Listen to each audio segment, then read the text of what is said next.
Kill You or Kiss You, a Dramione fanfiction. Chapter 1. Hermione likes to think of herself as someone who loves her friends dearly. She loves them so very much. She has gone to war with her friends many years ago. She has taken countless spells, attacks, and curses for them. She once left school and everything she's ever known to go and hunt and camp for months in one of the most terrifying situations she's ever gone through. Between surviving torture and kidnapping, she is confident to say that she would literally die for her friends. This, however, feels like the one thing that almost crosses the line. The singular S that feels heavier than anything that's ever come before. And it's with a gritted smile and cheerful tone that she had accepted. But all the while, a lump had started to form in her stomach. She's been pushing off the feeling, but it still lurks deep inside. She forces herself to take a deep breath, and to take a deep and calming breath. It'll be fine. It's all fine. She loves her friends so much. She'll do this just for them. Plus, the Airbnb that Lavender rented is quite literally the nicest place, the nicest and most beautiful home she's ever stepped inside. So, that is certainly a perk. Hey, Miney, Ron says with a bright grin. He leaves Lavender's side to give her a light kiss on the cheek. You've made yourself scarce. Hermione laughs. Yeah, well, I've been busy with work. I have much to do. If you could imagine, she teases back. Lavender giggles into Ron's side. You're a lawyer. You can never work those hours, she says. Too much of a wimp. She pinches her husband's cheeks, who only glares pointedly at her. I'm a professor. I work about just as much and make a quarter of the sum, Ron points out. You're telling me about work? Try being headmaster, Harry says snarkily. He gives Hermione a hug, happily crushing her in his arms like he hadn't seen her in months. I haven't seen you in months, he says excitedly. Okay. Maybe she's been a little in touch with her more workaholic tendencies. What? Sue her. Or maybe not. It's been a trying time for her, that's all.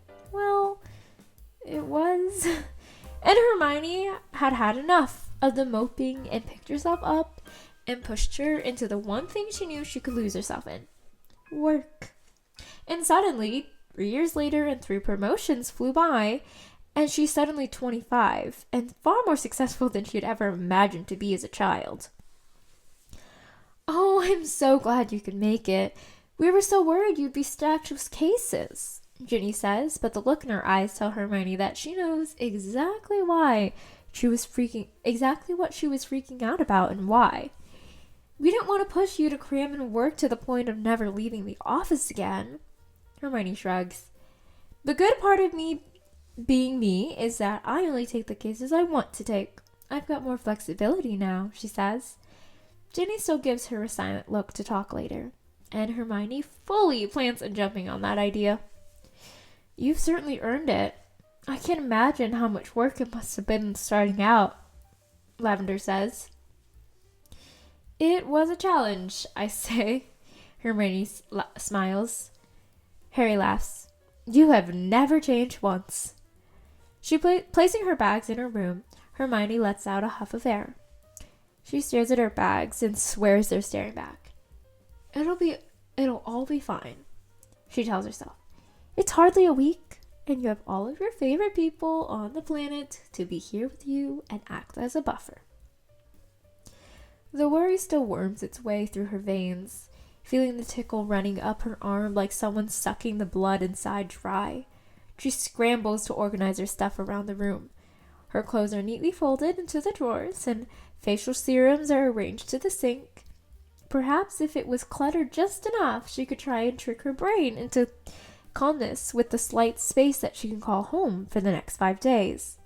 Her little stand mirror sits atop the wooden desk, and her jewelry is muttered across. Looking around, it looks just lived in enough for her liking, and as a reward, Hermione falls back into the sheets. Never mind items, the bedding is her new home.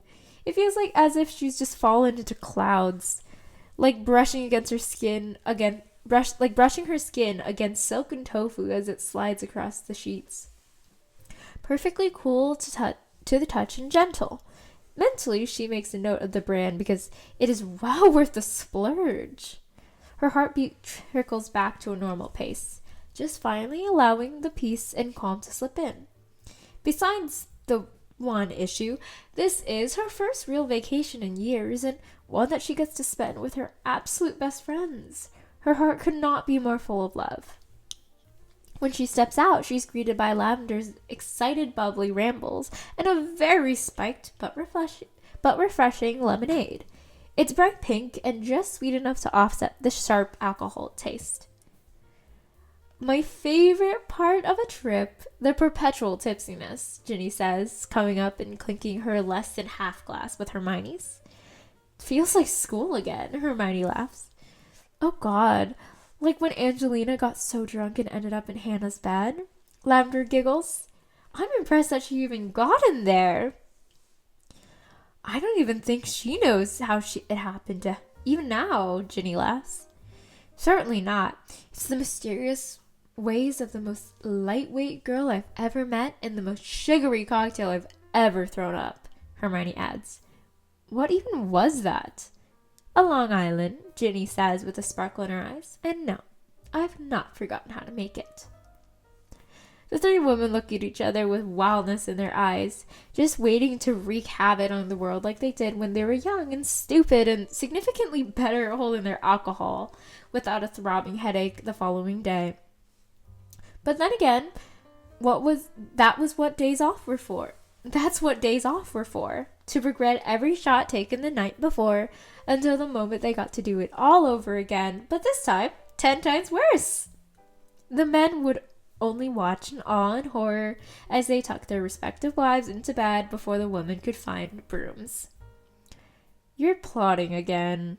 You're all plotting, Ron groans. Lavender blows a kiss at him. There's a sudden lurch in Hermione's stomach. She feels dramatic, but she braces herself.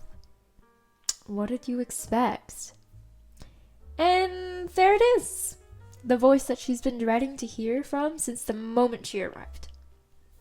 It's so soothing and dark, smooth and sultry in a deep, warm way, like swirls of thick melted caramel dripping down the side of a bottle as its buttery color glosses over.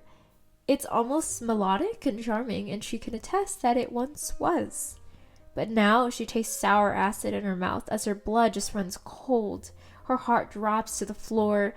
In attempts to control her ragged breath, she clutches the glass tightly, so much she might burst it in another second. You're still the worst, Draco, Ron says, knocking him into a headlock. Hermione can't help but laugh. Ron is still the youngest son of many brothers to be truly a polite adult. Ron, dear, stop it and let him have one drink before you start wrestling, Lavender huffs. Draco laughs, still trapped. I still think wrestling is absurd, he says. Only because you always lose, Ron replies. The sound of clinking glasses and ice rattling snaps Hermione out of her internal spiral. Would you like more ice? Yours seems melted, she says. Ginny looks at her with a solemn expression, and when Hermione nods, the pair silently pad to the deck, which is right by the boat deck. The ice in Hermione's glass continues to melt, the sun radiating more heat than her hand after all, but Ginny doesn't say a word. They sit at the edge of the dock, their feet right above the water, and it somehow feels cooler out here, easier to breathe, like the air isn't molasses and she isn't breathing through a straw anymore. I'm proud of you for coming, but you didn't have to, Ginny says. I know, I didn't want to deter my life anymore because of him. Plus, Hermione gives Ginny a watery smile.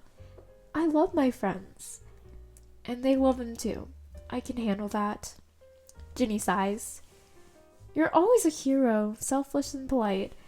I wish you'd just shove him into the lake.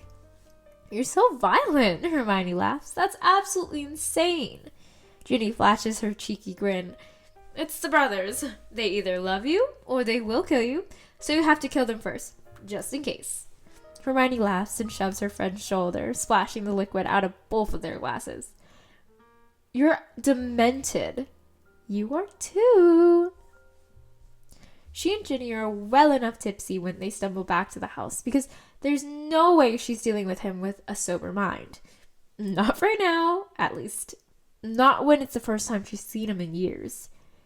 He's smart enough not to overtly approach her, but his eyes do flicker occasionally as if he wanted to say something. She decidedly ignores it every time. Instead, she chops potatoes and chatters about with Harry, inquiring about his students. It's hilarious and slightly horrifying to hear about school life from the other side of things. For one, it's scary how much they had to deal with as kids. But on the other hand, the kids are doing normal 12-year-old things, and it makes her heart warm. More living proof that they had made the change, and it all ended up being worth the damage. Dinner was a lovely affair, eating fondant potatoes with garlic, green beans, and roast chicken that was hearty. Everyone grows loud after more wine, swaying and nearly knocking the plates off the table. Each time, everyone bursts into silly giggles, and it starts all over again. Hermione feels like she's floating in midair, barely even remembering Draco's in the room, and more than thankful for the haziness. She's flush and floaty, leaning half her weight on Ginny, who is far more gone than she is. Lavender is the most drunk of them all and practically shouting her story, making the other two women whoop with excitement. Eventually, Ron hauls his wife away, even though Hermione clutches Lavender's arm in an attempt to keep the night going. Ron only laughs harder, easily separating the two, and carries Lavender to their room. He's certainly putting her to bed. Hermione only pouts at his back even when he turns around and grins at her childish manner. Glad to see you aren't too uptight anymore, Hermione, he says with a smile. She glares hard because he is such a prick even now. That's our cue too, Harry says, practically wrestling Ginny into his arms. The redhead is beyond upset at being told she's cut off from drinks for the night and swats at Harry's chest. Harry only gathers her in his arms like it's a norm, and, well, honestly, it is. Ginny gives Hermione a triumphant smirk, like it's the first time Harry's carrying her out of a room because she's too drunk to stand, rather than it being a regular occurrence in their married life. She laughs at her friends, happy that even after so many years, they're still joyfully married to the loves of their lives. The boys are still her favorite people on earth, two people she could always count on and would always be up to see or talk to. The best friend she's ever had, ongoing 14 years. She's seen them through the hardest times and is overjoyed to see them in the best of times. But it's with a melancholy heart that she puts herself to bed, wiping off her makeup till the cotton pad goes black, hearing nothing but the sounds of the fan running from the bedroom as she splashes water on herself from the ensuite. She loves her friends so dearly. She just also wishes she wasn't so alone. There's a knock on her door, and Hermione feels a chill run down her spine. Pulling her hair up in a claw clip, she carefully heads towards the door, only stops when her hand rests on the door handle. In that moment, she holds her breath, wondering if this is what limbo is. Perhaps this is what it feels like to know that the devil is about to break in the door, and you have one last second of peace before it all goes awry. Can I come in? She doesn't say anything as she cracks open the door, seeing the gray eyes darken as he looks down on her. There's a pause there before she opens it more, allowing him to tread in cautiously, like the floor would burn him if he stepped in just the right spot. What do you want?